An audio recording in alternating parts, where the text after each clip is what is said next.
আপনাদের জানিয়ে রাখছি ইতিমধ্যেই এডিসিতে আর্থিক কেলেঙ্কারির অভিযোগ করছে খোদ শাসক দল বিজেপি এবং তাদের অভিযোগ তিপ্রামথা এডিসি প্রশাসনে আসার পর থেকে ত্রিপুরার এডিসি এলাকার কোনো উন্নয়ন হয়নি। যে টাকা দেওয়া হয়েছিল এডিসি কে সেই টাকা মানুষের কাছ পর্যন্ত পৌঁছায়নি এবং ইতিমধ্যেই কোর্টের একটি রায় সামনে এসেছে এবং সেই রায় জানিয়ে দিয়েছে যে সমস্ত অবসরপ্রাপ্ত কর্মচারীদের যে বকেয়া রয়েছে তা মিটিয়ে দিতে হবে এডিসি প্রশাসনকে, না হলে 7% সুদ সহ সেটা মেটাতে হবে।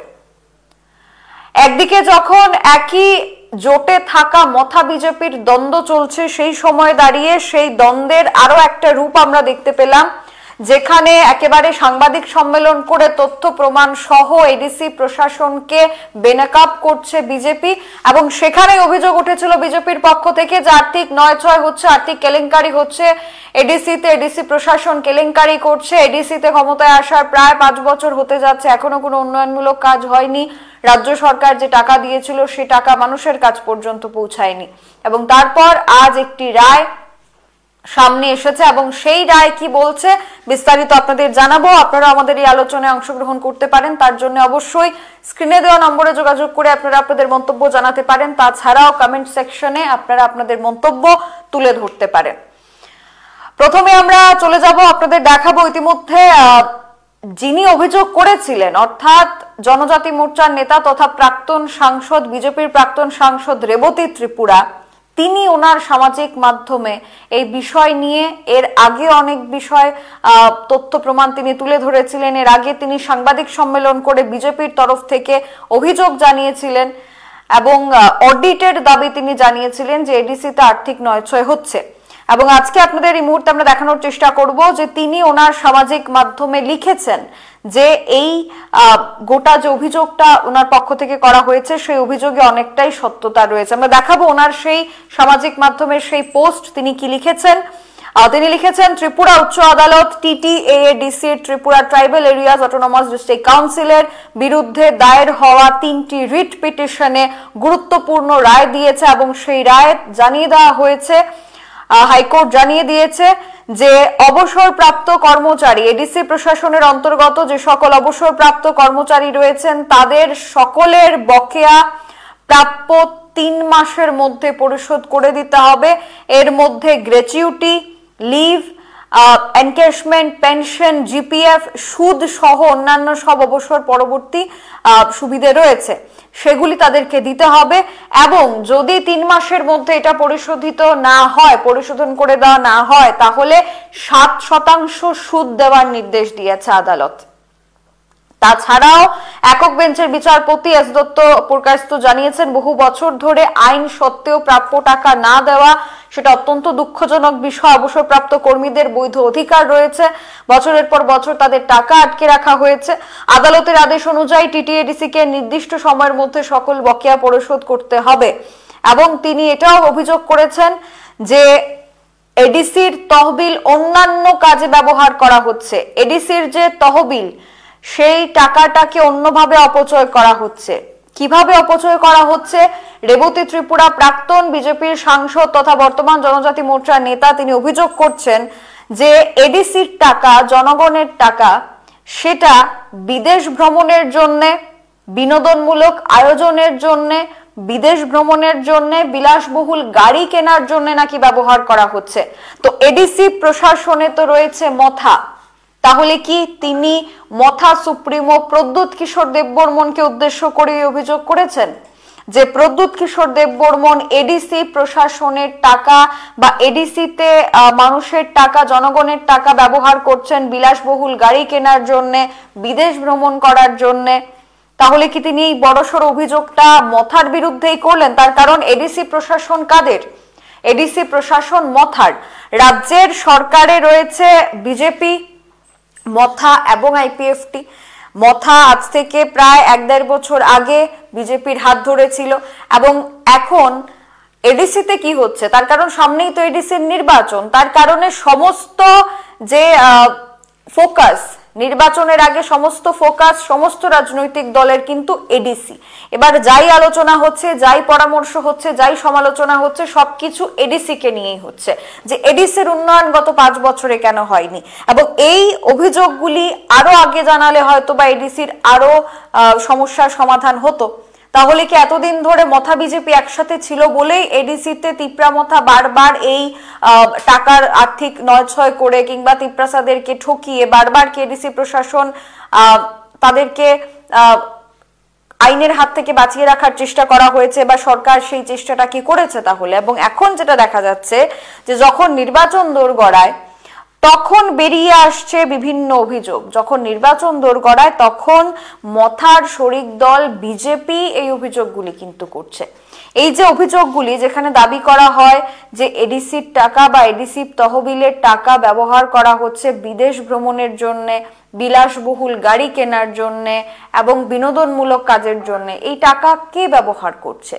এডিসি প্রশাসনে যারা রয়েছে তারা কি সেই টাকা ব্যবহার করছে? তাহলে কি এডিসির তহবিল ব্যবহার করে রাজনৈতিক দলের অনুষ্ঠান করা হচ্ছে, রাজনৈতিক দলের বড় বড় জনসভা করা হচ্ছে?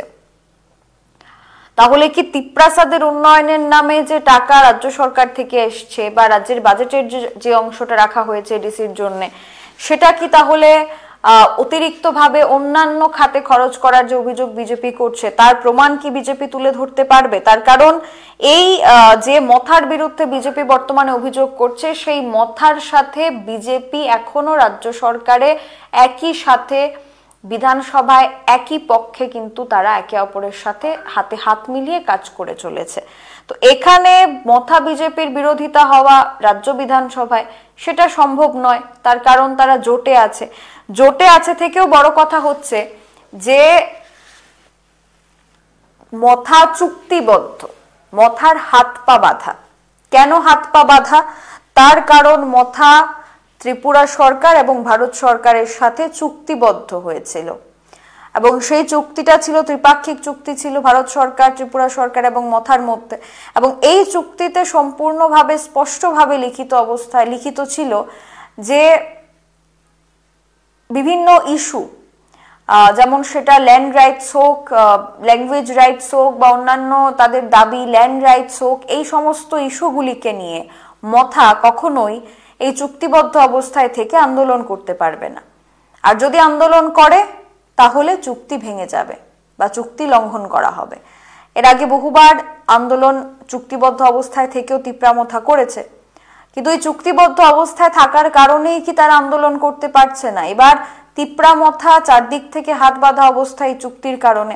এখন আবার মথার শরিক দল বিজেপি, এডিসির প্রধান বিরোধী দল বিজেপি, তারা এখন তাদের দিকে অভিযোগ করছে যে এডিসিতে টাকা নয়ছয় করা হয়েছে। এবং আজ যা রায় এসেছে, সেই রায় কোথাও না কোথাও গিয়ে কিন্তু কিছুদিন আগে বিজেপির যে চাপ, অর্থাৎ যে রাজ্য সরকারের ক্ষমতায় রয়েছে, যে দলের মুখ্যমন্ত্রী রয়েছেন রাজ্যে এবং সব কজন মন্ত্রী সেখানে বিজেপির, একজন দুজনকে বাদ দিয়ে, তো সেখানে দাঁড়িয়ে যখন বিজেপি চাপ সৃষ্টি করলো, তারপর 3টি রিট পিটিশনের রায় সামনে এলো এবং সেই রিট পিটিশনের রায়ে সরাসরিভাবে কিন্তু আঘাত করা হলো এডিসি প্রশাসনকে।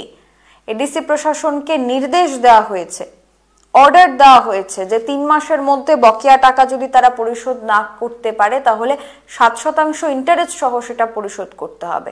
এর আগে আপনারা দেখেছেন এডিসির পক্ষ থেকে বারবার এই বিষয়টা দাবি করা হয় যে অর্থ এডিসিকে দেওয়া হয় সেটা নাকি তাদের কর্মচারীদের বেতন দেওয়ার মতো নয়, বেতন দিয়েই তাদের সম্পূর্ণ টাকা শেষ হয়ে যায়, তাহলে তারা অন্যান্য উন্নয়নমূলক কাজ কি করে করবে? যদি এমনটাই হয়ে থাকে তাহলে বিভিন্ন মথার বা এডিসি প্রশাসনে যে রাজনৈতিক দল রয়েছে সেই দলের বিভিন্ন কর্মসূচি, সেখানে কোটি কোটি টাকা খরচ করা হচ্ছে।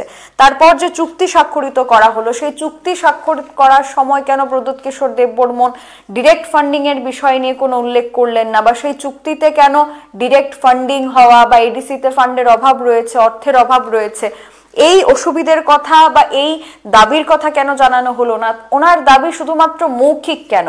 যেটা লিখিতভাবে চুক্তি হয়েছে সেই চুক্তির মধ্যে তো কোথাও ডিরেক্ট ফান্ডিং বা গ্রেটার তিপ্রা ল্যান্ড বা ইন্টারলকিউটরের দাবি, সেগুলি লিখিতভাবে তো আমরা এখনো পর্যন্ত দেখতে পাইনি। যে দাবিগুলি হওয়ার পর তিপ্রাসাদের লাভ হবে, সেই দাবিগুলি প্রদ্যোৎ কিশোর দেববর্মন কেন বারবার মুখে মুখে বা সংবাদ মাধ্যমের সামনে বা নিজের সামাজিক মাধ্যমে এসে লাইভ হয়ে লিখিত ভাবে নিজের সামাজিক মাধ্যমে সেটা দাবি করছেন? সেটা কেন চুক্তির মধ্যে লেখা ছিল না? যে চুক্তি এতটা জমজমাট করে স্বাক্ষর করা হয়েছিল, যে চুক্তি স্বাক্ষর করার পর এডিসি এলাকায় এসে তিপ্রামথা সুপ্রিমো প্রদ্যোৎ কিশোর দেববর্মন বলছিলেন যে আর মাত্র 6 মাসের মধ্যে সমস্ত কিছু সমাধান হয়ে যাবে, সমস্ত সমস্যার সমাধান হয়ে যাবে, কিন্তু এখনো পর্যন্ত সেই সমস্যার সমাধানগুলি হয়নি। এটাই সবচেয়ে শেষ কথা এখনো পর্যন্ত যেটা আমরা দেখতে পেলাম। এবার 2026-এর এডিসি নির্বাচনে বিজেপি এবং মথার লড়াইয়ে আরো বেশ কিছু বিষয় উজাগর হচ্ছে, বেশ কিছু বিষয় মানুষ জানতে পাচ্ছে।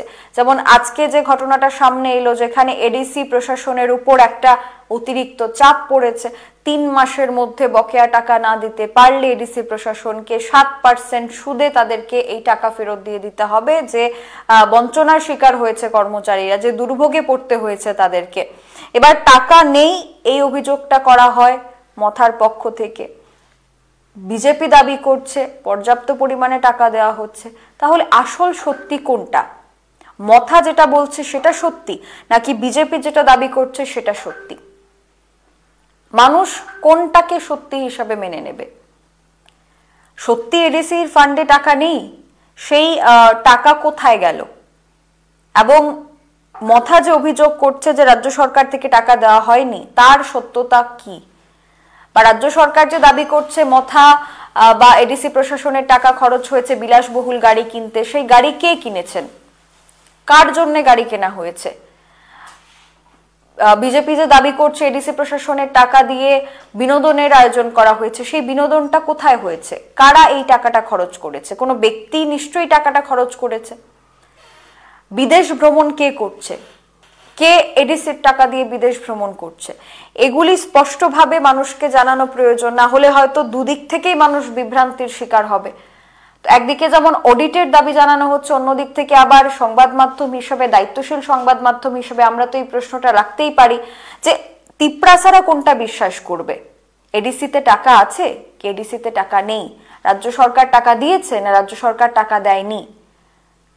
বিজেপির অভিযোগ অনুযায়ী এই টাকা অন্যান্য খাতে খরচ করা হয়েছে, বিদেশে যাওয়ার জন্য খরচ করা হয়েছে, তার প্রমাণ কি রয়েছে? এবং যদি বিদেশে যাওয়ার জন্য ব্যক্তিগত কারণে, ব্যক্তিগত মুনাফার জন্য এই টাকা খরচ হয়ে থাকে, তাহলে তার বিরুদ্ধে প্রশাসন কি অ্যাকশন গ্রহণ করবে সেটা দেখার রয়েছে। তবে আজকের মতো বিদায় নিচ্ছি বিস্তারিত আলোচনা থেকে। আপনারা আপনাদের মন্তব্য নিশ্চয়ই জানাবেন যে মানুষকে কেন এই দুর্ভোগ পোহাতে হচ্ছে। মথা বিজেপির লড়াইয়ে তিপ্রাসাদের উন্নয়ন কবে হবে, এটাই প্রশ্ন। আদতে যে ত্রিপাক্ষিক চুক্তি হয়েছিল, সেই চুক্তির কতটা লাভ এই এত বছরের মধ্যে হয়েছে? বিগত 5 বছরে মথার প্রশাসন বা মথার এডিসি প্রশাসন কি কি উন্নয়নমূলক কাজ করেছে? এই প্রশ্নের জবাব আমরা নিশ্চয়ই আপনাদের থেকে আশা করব। আপনারা অবশ্যই আপনাদের মতামত জানাবেন। আজকের মতো এখনকার মতো বিদায় নিচ্ছে। আমাদের পরবর্তী গুরুত্বপূর্ণ খবরাখবর দেখতে অবশ্যই চোখ রাখবেন সোশ্যাল বাংলায়। নমস্কার।